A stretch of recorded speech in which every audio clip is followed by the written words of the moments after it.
Compattezza è la vera forza d'attacco del Riva Samba, una parola che descrive il clima che si respira negli spogliatoi della prima squadra e della Juniores. Le due formazioni sono state presentate ieri a Sestri Levante.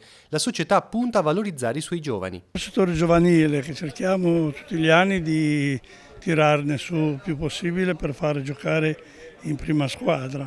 Il nostro intento è quello. Un bel gruppo di ragazzi interessanti. Il mister Davide Del Nero tiene in considerazione molto questi giovani qua e oltre che a vedere gli allenamenti si informa dei risultati, si informa delle prestazioni. È un bel biglietto da visita per questi ragazzi essere tenuti in considerazione dalla prima squadra. La prima squadra ha pareggiato le prime due partite del campionato di eccellenza. A poco si prendono le misure di questa nuova sfida. Il nostro obiettivo è quello di fare un campionato abbastanza tranquillo, cercando di ottenere una salvezza il prima possibile e speriamo che vada così.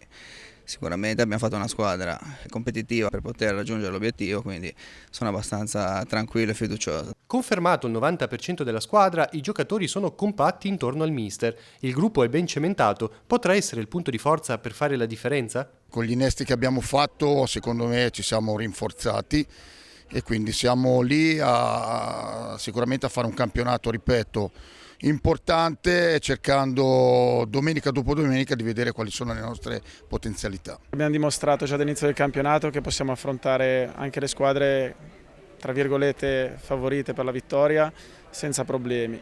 Siamo giovani, però c'è del grosso margine di miglioramento. La squadra Juniores è composta unicamente da ragazzi cresciuti nelle giovanili del Riva Samba e riguarda le leve dal 2000 al 2002. Per ora il campionato è iniziato alla grande, con 2 vittorie. L'obiettivo primario è quello di rimanere su, di rimanere a fare i regionali pure l'anno prossimo.